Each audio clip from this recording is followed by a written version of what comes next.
وعلیکم السلام ورحمۃ اللہ۔ اصل میں اس میں سب سے اہم چیز یہ ہے کہ قرآن مجید کو آن لائن یا گیجٹس وغیرہ پہ نہ پڑھا جائے۔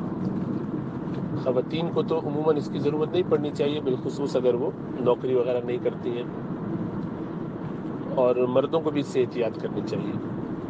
وجہ اس کی یہ ہے کہ قرآن مجید اسی صورت میں اللہ سبحانہ و تعالیٰ کا کلام ہے کہ اس میں کوئی تحریف نہ کی جائے، اس کے الفاظ کو آگے پیچھے کر دیا جائے، زبر زیر بدل دیے جائیں، معنی اس سے تبدیل ہو جائیں، تو اب ظاہر بات ہے اس صورت میں وہ اللہ کا کلام نہیں رہے گا، اس میں انسانوں نے کچھ تحریف کر دی ہے۔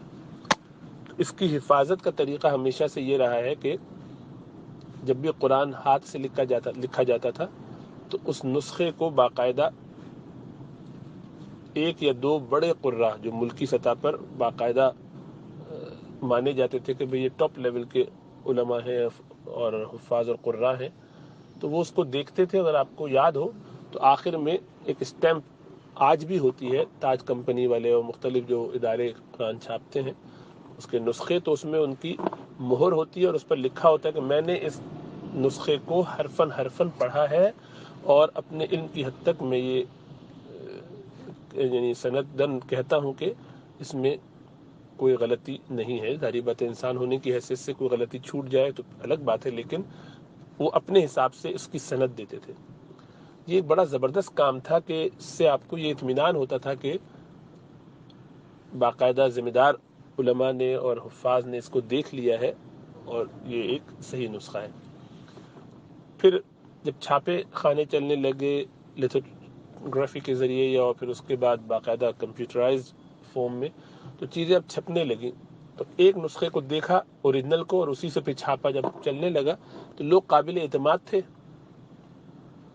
ہر نسخے کو ایک ساتھ یعنی تفصیل سے دیکھنا نہیں پڑتا تھا، بلکہ بیچ بیچ میں سے کچھ نسخوں کو دیکھ لیتے تھے، رینڈم چیک جسے کہتے ہیں، تو اس سے پتہ چلتا تھا بھئی ماشاءاللہ ٹھیک چل رہا ہے سب معاملہ، کوئی گڑبڑ نہیں ہوئی ہے، چھپائی میں بھی غلطی نہیں ہوئی ہے۔ اس میں غلطی کا امکان یہ ہو سکتا ہے کہ کوئی شرارت کرے جو کہ یا صفحے آگے پیچھے کر دے یا ہو جائے غلطی سے، تو اس کو بھی وہ چیک کر لیا کرتے تھے بیچ بیچ میں۔ تو اس کا فائدہ یہ ہوا کہ چیزیں محفوظ ہوتی تھیں اور صحیح طریقے سے آتی تھیں۔ پھر جب یہ کمپیوٹر اور اس کے بعد فون اور آئی فون اور گیجٹس، ان چیزوں کا سلسلہ شروع ہوا، تو اب یہ کتابیں اور قرآن، اسی طرح احادیث کی کتابیں بھی یہ فون پہ آ گئی۔ اب لوگ قرآن بہت زیادہ کثرت سے فون پہ پڑھتے ہیں، گھر میں ہوتے ہیں تب بھی آپ غور کیجئے گا آپ کے گھروں سے قرآن کی تعداد کم ہو رہی ہے۔ آخری مرتبہ کوئی نسخہ اپنے قرآن محض قرآن پڑھنے کے لیے کب خریدا، یہ شاید آپ کو سوچ کے ہو سکتا ہے کہ افسوس اور حیرت بھی ہو کہ واقعتاً اتنے سال ہو گئے ہم نے قرآن کا کوئی نسخہ نہیں خریدا، اور گھر میں ہمارے پاس اگر اس وقت 5 لوگ آ جائیں اور سب کو قرآن چاہیے ہو تو ہمارے پاس موجود نہیں ہوگا، اس لیے کہ ہمیں اس کی ضرورت محسوس نہیں ہوتی اور ہم گیجٹس پہ گزارا کرتے ہیں، کمپیوٹر پہ گزارا کر لیتے ہیں، لیپ ٹاپس پہ، آئی پیڈز وغیرہ پہ گزارا کر رہے ہیں۔ اس میں ظاہری طور پر تو کوئی قباحت نظر نہیں آتی، کیونکہ اب تک یہ تھا کہ یہ اس کے پی ڈی ایف فارم یعنی اس کی پرنٹ فارم جو اسکینڈ کاپیز ہوتی تھی وہ آتی تھیں، وہ آپ پڑھ لیتے تھے، تو ظاہری بات ہے وہ جس قرآن سے لیا گیا ہے شروع میں اس کا نام آپ کو مل گیا، مثلا یہ تاج کمپنی والوں کا ہے تو اب کوئی مشکل نہیں ہے، یہ فلاں عالم کی سرٹیفائیڈ کاپی ہے تو اب الحمدللہ ٹھیک ہے۔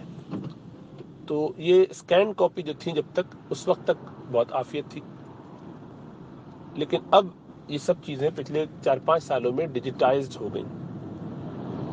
تو میں کوئی اب سے 8-10 سال سے ایک بات کا تذکرہ کر رہا تھا جس کا مجھے خطرہ تھا کہ یہ جو ڈیجیٹائزڈ کاپی ہے، جب یہ سارے ڈیجیٹل ہو جائیں گے تو اس میں تبدیلی کرنا بہت آسان ہے، یعنی اس کو ایک اسکریمبل بٹن ڈال کے آپ لفظوں کو آگے پیچھے، اعراب کو اوپر نیچے کر سکتے ہیں، اور چونکہ اب آہستہ آہستہ حفظ کی طرف بھی لوگوں کا رجحان کم ہو گیا ہے، بچے حفظ نہیں کرتے، ترجمہ وغیرہ تو اب لوگ پڑھانے کے لیے بھیج دیتے ہیں، عربی پڑھانے کے لیے بھیج دیتے ہیں، لیکن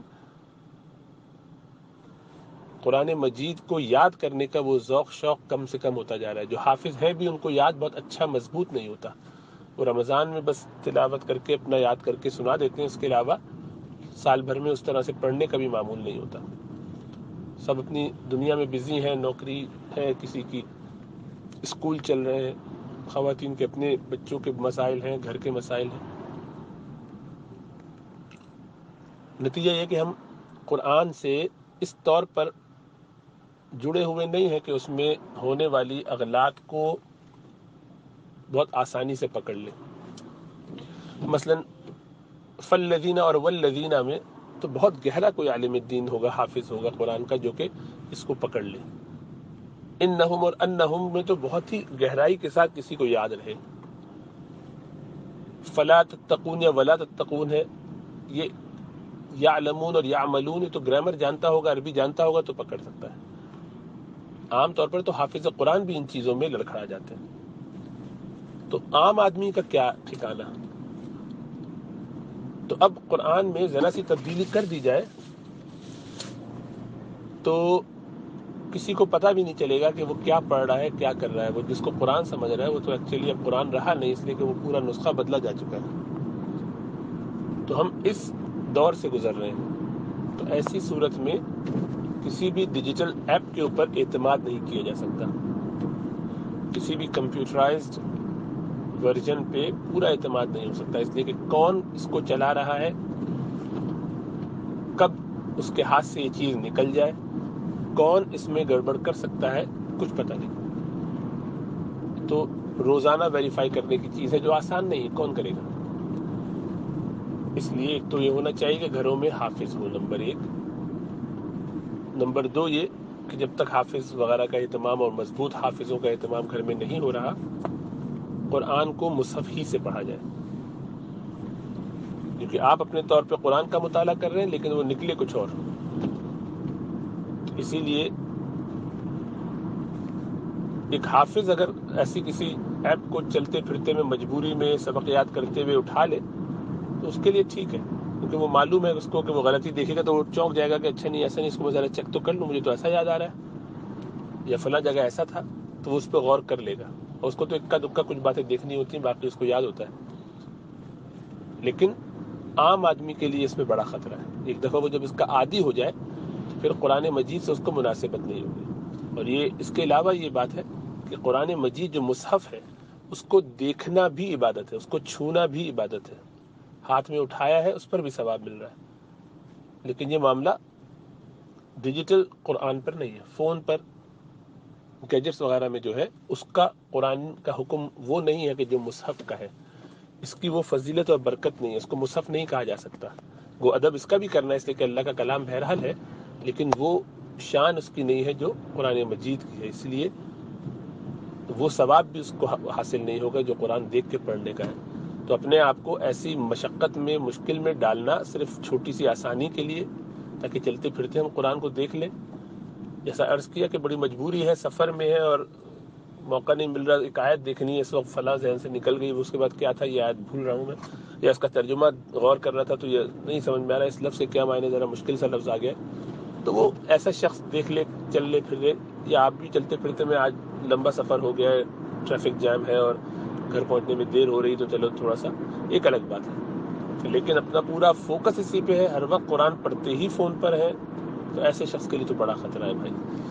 خلاصہ یہ ہے کہ کیا کوئی ایسی ایپ یا ایسی کوئی آن لائن ویب سائٹ ایسی کوئی چیز ہے؟ جی ایسی کوئی ویب سائٹ نہیں ہے کہ جس کے بارے میں حتمی طور پہ کہا جا سکے کہ یہ بالکل درست ہے.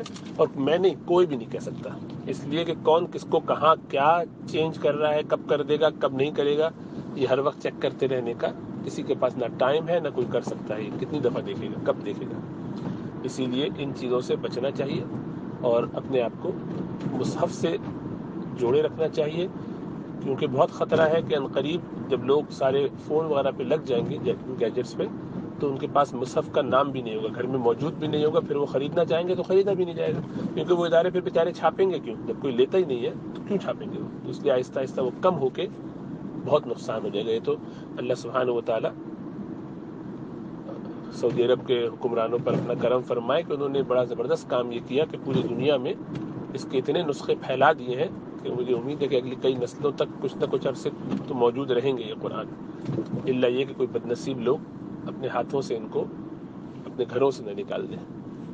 اور جس کا آج کل ایک ٹرینڈ بن رہا ہے کہ لوگ یہ کہتے ہیں کہ بھئی نسخے ذرا زیادہ ہو گئے، پچھلی دفعہ کچھ لوگوں نے تذکرہ کیا کہ ان کے پاس ذرا زیادہ ہو گئے، عمرے پہ حج پہ ان کو مل گئے تھے کچھ، تو وہ چاہتے ہیں کہ یہ مسجد میں رکھوا دیں۔ اللہ نے گھر میں کچھ قرآن رکھنے کی سعادت دی ہے، اس سے بھی جان چھڑانا اللہ کا بندہ، کیا کیا جائے؟ تو جو پھر شہید ہو جائیں گے کچھ اس کے اوراق وغیرہ، تو وہ آپ کی ڈیکوریشن نعوذ باللہ اس سے خراب ہوتی ہے، تو وہ بھی رکھنے کے قابل نہیں رہیں گے آپ لوگ کے لیول کے مطابق۔ تو پھر ایسی بے قدری اور ناقدری کرنے والوں کے ساتھ تو یہی ہونا چاہیے، قرآن بھی ان کی کیوں قدر کرے، کیا اس سے تعلق اور محبت رکھے۔ تو اللہ کے کلام کو پیار محبت کے ساتھ پڑھنا بھی چاہیے، اپنے پاس رکھنا چاہیے، سینے سے لگانا چاہیے اس کی اصلی شکل میں۔ اپنی آسانی کی خاطر ہم ایسا نہ کریں کہ ہمیں بالآخر بہت پریشان ہونا پڑے اور ہم بھول جائیں اور ہمیں مصحف ملے بھی نہیں۔ ایسے لوگ رہے ہیں جب یہ ادھر کی ریاستیں الگ ہوئی ہیں کہ جو قرآن کو دیکھنے کے لیے ترستے تھے کہ ہمیں ایک نظر دیکھ لیں، اس قدر شدت کے ساتھ ان پر پابندی تھی کہ وہ قرآن کا کوئی نسخہ رکھ نہیں سکتے تھے گھروں میں، تھا نہیں، ختم ہو گیا تھا، نسلوں نے دیکھا ہی نہیں قرآن۔ تو ایسا نہ ہو کہ ہم بھی اسی میں شکار ہو جائیں۔ اللہ ہم سب پر اپنا فضل و کرم فرمائے۔ السلام علیکم ورحمۃ اللہ۔